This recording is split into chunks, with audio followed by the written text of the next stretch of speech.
Come on out. I've got a taser on your ass. Hunting suspects is a full-time job. Police with the warrant. We may have dedicated an entire day of it for our criminal takedown, but this is something the professionals do quite literally every day. Come to the door, we're gonna kick it in. The U.S. Marshals like to get out first thing in the morning, oftentimes before fugitives even get out of bed. You don't have any weapons on you or anything? Suspects hear that knock on their door. It's one thing to see a cop standing there. Please don't hurt. We're not gonna hurt you, Isabella. But it's even worse when a camera is rolling on the whole thing. They don't film me, huh? Working on this violent offender task force, we get the cases that are more serious in nature. That's just part of our job. We do our homework and then we go out and we arrest the bad guy. I'll go push her, see if I can get it. Same can be said of Pima County Sheriff's Department's Domestic Violence Task Force. Over the last year, they've locked up nearly 1,000 subjects accused of battering their intimate partners. We try to do it, a comprehensive way so that we can basically bring protection to our victims.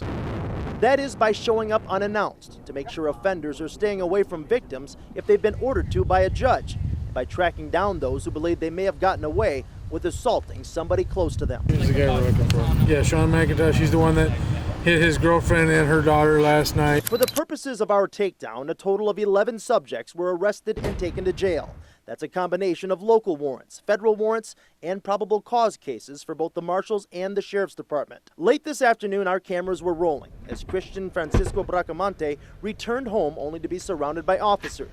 He was wanted on a felony warrant related to domestic violence and repeated threats. As he was taken in, authorities found a recently used pipe and a small bag of marijuana. That's not bad enough. He reportedly admitted to smoking crack just moments before his arrest. As for that suspect we told you about earlier, Sean McIntosh, hit her so hard he knocked her out. She fell and hit her head. He's the man who reportedly sent his girlfriend to the hospital last night, in addition to striking her 18-year-old daughter. As of tonight, he's still on the loose. Records show Mr. McIntosh has already been convicted twice of misdemeanor domestic violence. That means by Arizona law, his next offense will be a felony. Maybe we didn't find him tonight, but you're going to find him. We're going to find him. And all the eyes of the community are going to be on him. Absolutely. And it's in his best interest just to give it up now. We will chase him down until he's behind bars.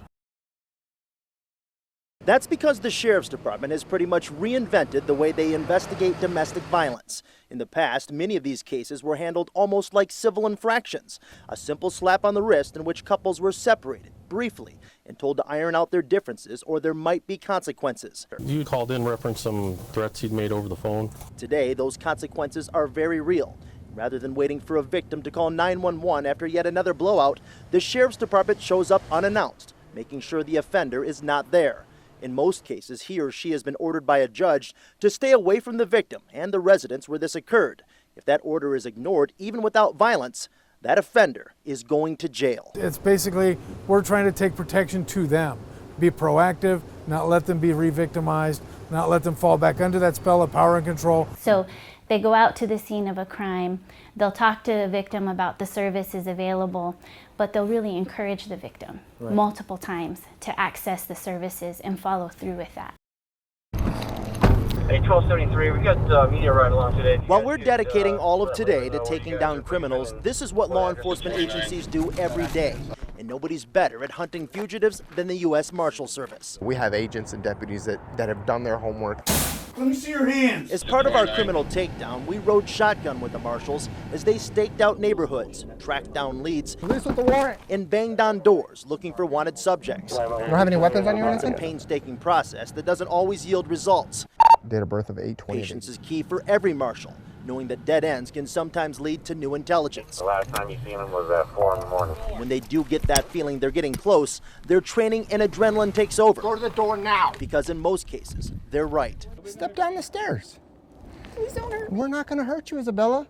10-4. On this day, the Violent Offender Task Force tracked down and arrested 8 wanted subjects, some of them more dangerous than others, though none of them exactly happy to be videotaped. They don't film me, huh? We were also there when one suspect was pulled from a drug house. He was cowering in a shower as marshals moved in. Are you deaf? Step out. Turn around. When he finally did come out, he was still shaking, still coming down from meth and heroin use all night. Working on this violent offender task force, we get the cases that are more serious in nature. That's part of our job. We do our homework and then we go out and we arrest the bad guy. We call it Tucson's Most Wanted Criminal Takedown. By driving viewers to our website and clicking on the Most Wanted section, you'll see a scrolling list of suspects provided to us by our friends at 88 Crime. If you recognize somebody or have any idea where they might be, we ask that you call 88 Crime and let them know immediately. But is she still there at the location? Operators are on standby 24 hours a day, taking in tips and passing them on to the appropriate agencies for investigation. They don't film me, dog. Let me see your hands. For today's special event, that's all happening in real time. We're going to share it with you as tips come in and as police go on the hunt for bad guys in our community. In addition, we'll be riding along with the Pima County Sheriff's Department as they track down a very specific kind of offender. I'll go push her, see if I can get it. This is a new wrinkle in our criminal takedown, but one that's critically important to victims of domestic violence in our community. What those arrests referenced were when the patrol officer would get to the scene, for lack of a better word, the bad guy was gone. And so this task force actively goes out and hunts those guys that are gone when patrol gets there. Well, these are just some of the highlights from Operation Grinch Stopper.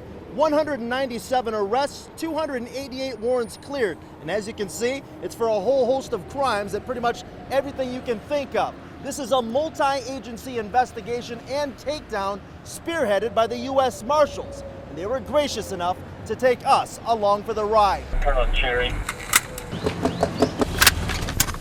On a rainy December morning, at least 2 hours before the sun comes up, local, state, and federal authorities are working together to bring down criminals, especially those who tend to prey upon the public during the holidays. During this operation, we focus on property-related crimes of robbery, larceny, burglary, things of that nature.